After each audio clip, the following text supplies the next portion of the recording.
Good evening class. हम लोग पढ़ रहे थे सोइल का टॉपिक, जिसमें से अभी हमारा रह गया है सोइल सैंपलिंग। सोइल सैंपलिंग है मतलब मृदा का नमूना। तो किस तरह से हमें मृदा का नमूना लेना है, इसके नमूना लेने के पीछे क्या किसान का मोटिव होता है कि उसे किसान के द्वारा मिट्टी की जांच करवाई जाए, और क्या कैसे नमूने को लेना है, किस स्थान से नहीं लेना, कौन से समय पे लेना है, कितनी क्वांटिटी में लेनी है, कितनी गहराई में इसको लेना है। तो हम आज इसका स्टेप बाय स्टेप करके आज स्टडी करेंगे। तो सोइल सैंपलिंग, सोइल सैंपलिंग को क्या कहते हैं? मृदा का नमूना। क्या कहते हैं? मृदा का नमूना लेना, मृदा का नमूना लेना। अब मृदा का नमूना लेने के पीछे हमारा लॉजिक क्या है? हम क्या, जैसे कृषि वैज्ञानिक है वो ऐसे जैसे सोइल हेल्थ कार्ड भी चलाया है कि किसान है वो अपने सोइल का टेस्ट करवाए और इससे जाने कि उसकी सोइल की जो हेल्थ है वो जिस तरह से हमारी हेल्थ होती है उसी तरह से क्या है सोइल की भी हेल्थ होती है। तो सोइल हेल्थ कार्ड के पीछे भी यही लॉजिक था कि उसके अंदर जो हमारे मिट्टी पड़ी है, जो हमारी जमीन है, उसके अंदर कौन कौन से न्यूट्रिएंट कितनी कितनी अमाउंट में है, कितना उसका सोइल का है वो ईसी है, कितना वहाँ के पीएच मीटर है वो कितना है, ताकि किसान है वो सोइल की हेल्थ के अनुसार, मतलब हमारी मिट्टी को क्या चाहिए उसी के अनुसार क्या कर सके, खाद को दे सके। तो इसीलिए हमारा ये मेन मोटिव यही होता है सोइल सैंपलिंग का कि किसान है वो पौधे की आवश्यकता अनुसार और जमीन की आवश्यकता अनुसार ही उसमें क्या डाले, खाद डाले। जैसे उर्वरक है, आजकल क्या कर रहा है किसान, दिन प्रतिदिन यूरिया डीएपी इनका क्या क्या हो रहा है, बहुत ज्यादा यूज हो रहा है। हालांकि इतनी अमाउंट में क्या है रिक्वायरमेंट भी नहीं होती। तो किसान को कहीं कहीं जाके क्या समझाना है कि तुम्हारे खेत में नाइट्रोजन की जरूरत ही नहीं है, फिर भी तुम क्या दे रहे हो, यूरिया दे रहे हो, उससे कोई भी फायदा नहीं होने वाला है। और उसके बदले में क्या होने वाला है, उसके बदले में ये होने वाला है कि जो उसके ऊपर किसी भी फसल को पैदा करने में आने वाला खर्चा है वो उसका क्या हो रहा है, बढ़ रहा है। जब किसान का खर्चा बढ़ेगा तो उसकी आमदनी ऑटोमेटिकली क्या हो जाएगी, कम हो जाएगी। तो मृदा नमूना है वो कैसे लेना है? सबसे पहले हमें मृदा नमूना कहाँ से लेना है? तो मृदा नमूना कब लेना है?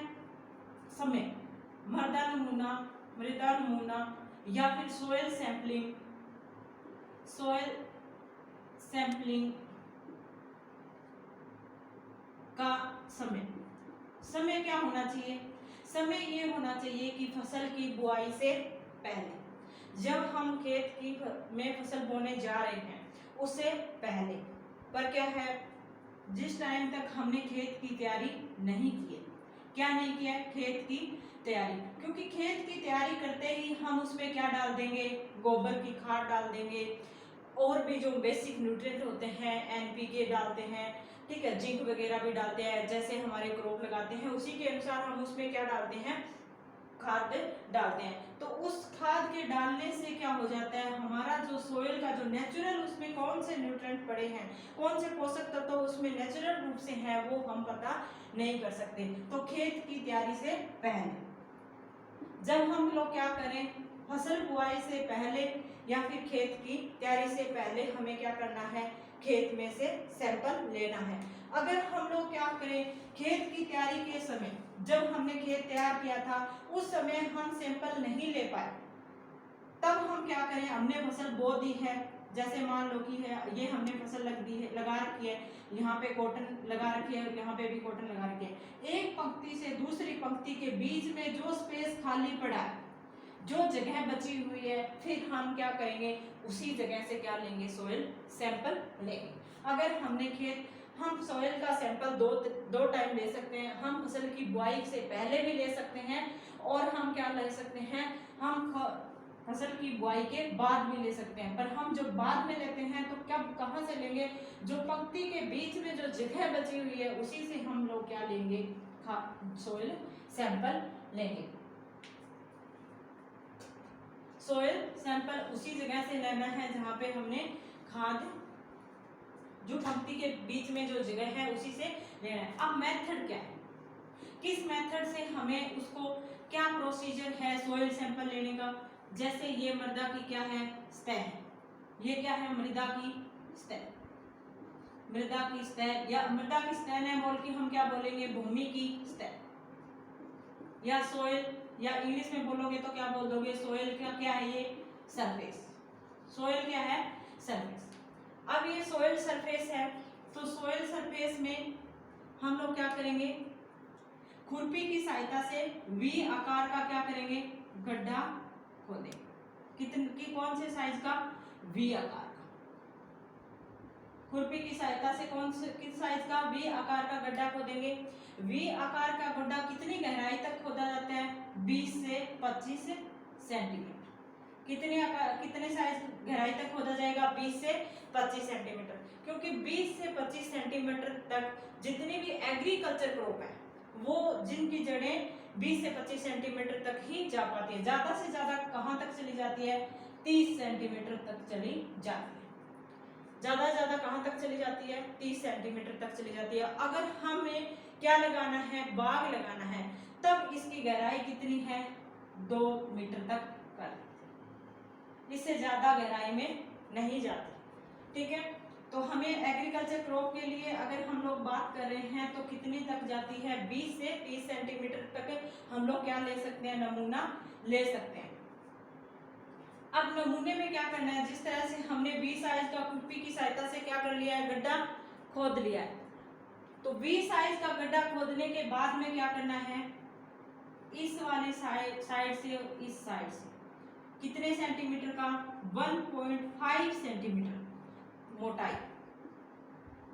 मोटाई की क्या है, मिट्टी अलग कर लेंगे। इधर से भी 1.5 सेंटीमीटर की, इधर से भी क्या है, 1.5 सेंटीमीटर की मिट्टी है वो अलग कर ली जाती है। ऐसा हम क्यों करते हैं, क्योंकि अगर सपोज करो कि तुम लोग यहाँ से मिट्टी इकट्ठी कर रहे हो, तो इसमें क्या हो सकता है, इसमें इस वाले लेवल पे जो न्यूट्रिएंट पड़े हैं वही क्या होंगे, उसी की कैलकुलेशन होगी।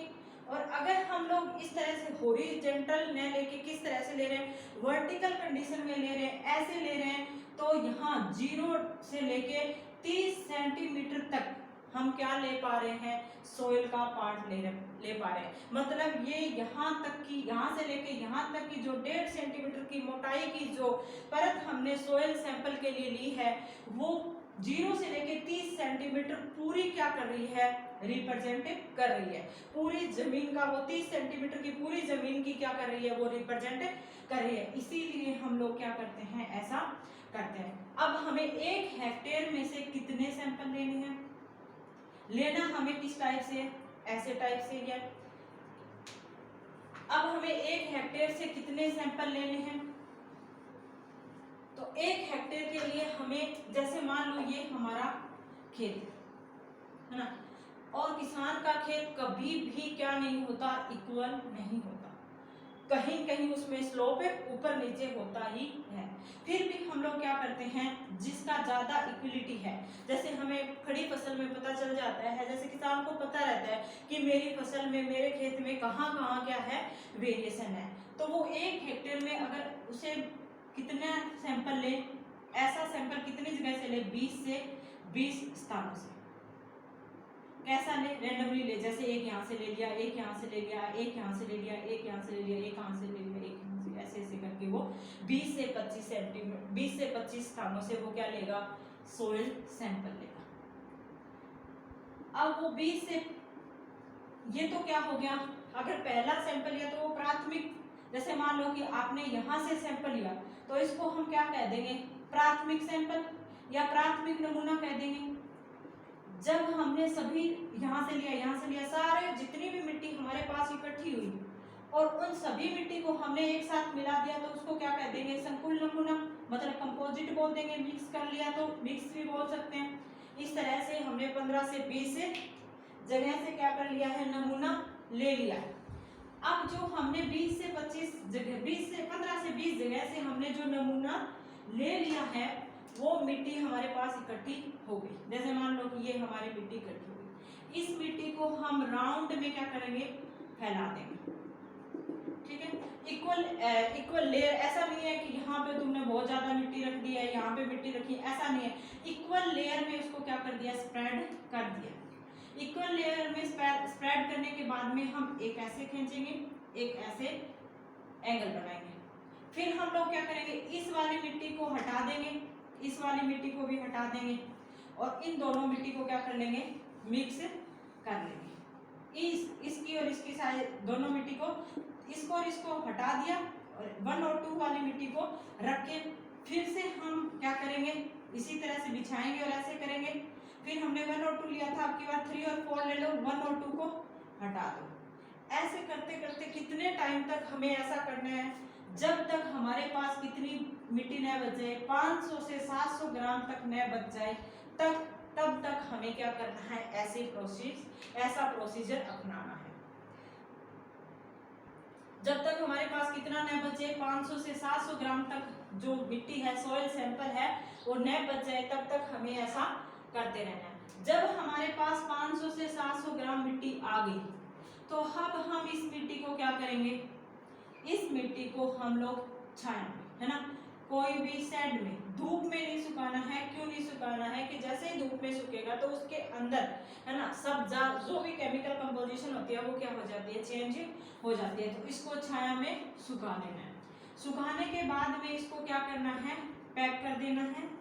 पैक करने के बाद में एक स्लिप लेनी है, स्लिप पे किसान का नाम लिखना है, फिर उसका मतलब जो खेत नंबर है वो लिख देना है। उसके बाद किसान का नाम, फिर पूरा पता लिख देना है। पते के बाद में उसका खेत का नंबर है, वहां से ले लेना है, कितनी जगह से लिया है वो लिख देना है, और मतलब किस दिनांक को लिया वो लिख देना है। फिर कितनी क्वांटिटी में लिया, मतलब 500 ग्राम लिया है वो लिख देना है। सारी डिटेल लिख के उसको क्या कर देना है, कहीं भी जहाँ पे आपके मान लो केवी के पास में पड़ता है तो केवीके में भेज दो, एआरएस पास में पड़ता है तो एआरएस में भेज दो, या फिर आपके यहाँ शहर के जो भी शहर पड़ता है जहाँ पे आपके क्या है सॉइल सैंपलिंग लैब है वो पास में पड़ती है, उस लैब में भेज दो। उसके बाद में वो क्या करता है, आपकी सॉइल की टेस्टिंग करता है, और जैसे ही उसके पास रिजल्ट आ जाता है तो वो आपको दे देता है। अब ज्यादा दिन तक इसको सॉइल सैंपल को, ज्यादा पुराना सैंपल भी नहीं रखना है, मतलब लेके तुरंत सुखा के और उसको लैब में भेज देना है। अब सैंपल लेने में क्या क्या सावधानी बरतनी है, मतलब सैंपल है वो कहाँ से नहीं लेना। तो सैंपल को एक तो मैंने बता दिया कि कोशिश करो कि हमेशा सैंपल को, अगर हमें शुद्ध रूप से क्या करना है, शुद्ध रूप से हमें ये जानना है कि हमारी जो सॉइल है, हमारा जो खेत है, उसके अंदर कौन कौन से कितने न्यूट्रिएंट किस अमाउंट में मौजूद है। अगर हमें प्योरिटी जाननी है तो हमेशा तुम फसल की बुआई से पहले क्या करो, सॉइल सैंपल लो। अगर तुम्हें सॉइल सैंपल उस टाइम नहीं ले पाए और तुम्हें बीच में गड़बड़ी लगती है कि मान लो कि कोई येलोइंग हो रही है या फिर कोई प्रॉब्लम आ रही है, जब तुम टेस्ट करवा रहे हो तब तुम पंक्ति से बीच में लो। अब कहाँ से सैंपल नहीं लेना है, अगर तुमने खेत में खाद व उर्वरक, है ना, खाद व उर्वरक दे दी है, तब उस केस में आपको क्या नहीं लेना है, उर्वरक नमूना है वो नहीं लेना है।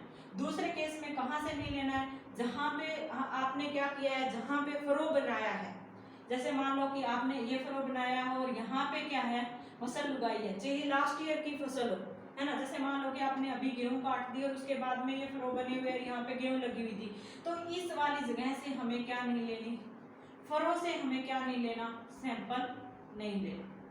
दूसरा हमें क्या नहीं लेना, कोई भी ट्री है, कोई भी पेड़ है ना, ट्री है, कोई भी झाड़ी है, वहां से भी हमें क्या नहीं लेना, सैंपल नहीं लेना। या फिर हमने कभी खाद यहाँ पे बनाई हो, गोबर की खाद का, जैसे कुछ लोग है वो खेत में मतलब कर देते हैं, तो वहां से भी नहीं लेना। या फिर आपने कभी भी कोई पशु वहां पे चराया होगा या फिर बांधा होगा, तो वहां पे भी सॉइल सैंपल नहीं लेना। ठीक है, एक क्या नहीं लेना, अगर मान लो कि तुम्हारा खेत क्या है, अंडुलेटिंग है, जिस तरह से मान लो यहाँ से समतल है, फिर थोड़ा ऊपर उठा हुआ है, फिर ऐसे ऊपर उठा हुआ है, ऐसे है, ठीक है, यहाँ से थोड़े थोड़े टिल्ले हैं, इस तरह से आपका खेत है, तो कभी भी टिल्ले के यहाँ ऊपर से भी नहीं लेना, और कहाँ से नहीं लेना, यहाँ से भी नहीं लेना, क्योंकि जैसे ही बारिश आएगी तो क्या होगा, यहाँ से सारे पोषक तत्व है, जो भी न्यूट्रिएंट है वो वॉश आउट होके कहाँ इकट्ठे हो गए होंगे, यहाँ। तो ये जब यहाँ से आप सोयल सैंपल लोगे तो ये आपके खेत का सही से रिप्रेजेंट नहीं कर पाएगी। क्यों नहीं कर पाएगी? क्योंकि यहाँ से वॉश आउट होके न्यूट्रिएंट कहाँ आ गए, यहाँ आ गए। तो यहाँ में तुम्हें पता ही चल जाएगा कि अपने आप ही ऑटोमेटिक क्या हो जाएगा, कम हो जाएगी न्यूट्रिएंट। यहाँ से लोगे तो वैसे ही तुम्हारा ज्यादा आएगा। तो हमें ज्यादा ढलान वाले एरिया से भी नहीं लेना है और न ही टॉप वाले एरिया से हमें सोयल सैंपल लेना है। सोयल सैंपल को इस तरह से लेना है कि वो पूरे खेत का क्या करे, रिप्रेजेंट कर सके। तो इस तरह से हमें सोयल सैंपल लेना है। खाद उर्वरक में इसलिए नहीं लेंगे क्योंकि खाद उर्वरक हमें एडिशनल डाल दिया तो उसका पता नहीं कर पाएंगे। फरों में क्योंकि खाद पड़ी है, ट्री क्योंकि पेड़ के नीचे ऑब्वियसली पेड़ के पत्ती वगैरह गिरते रहते हैं तो नेचुरल जो खाद बनती है तो बनती रहती है, इसलिए ट्री के नीचे हमेशा ही न्यूट्रिएंट की अमाउंट होते हैं वो ज़्यादा होते हैं, इसलिए नहीं देना। जहाँ पे हमने कभी खाद बनाई थी तो वहाँ पे भी ऑब्वियसली न्यूट्रिएंट ज़्यादा होंगे। तो हमें इन चीज़ों का नमूना लेते टाइम ध्यान में रखना चाहिए। इसके बाद हम लोग पढ़ेंगे, ये था आपके जेट में थोड़ा सा एक तो छोटा सा एक टॉपिक था जो पर बहुत ही मोस्ट इम्पोर्टेंट है, क्योंकि अगर धरा स्वस्थ धरा खेत हरा जो सोयल हेल्थ कार्ड है उसकी क्या है, थीम है। तो सोयल हेल्थ कार्ड के बारे में हम लोग पढ़ेंगे क्योंकि सोयल सैंपलिंग से रिलेटेड है सोयल हेल्थ कार्ड। एक दो बार का क्वेश्चन भी आया हुआ है सोयल हेल्थ कार्ड के बारे में। तो सोयल हेल्थ कार्ड के बारे में हम नेक्स्ट वीडियो में पढ़ेंगे।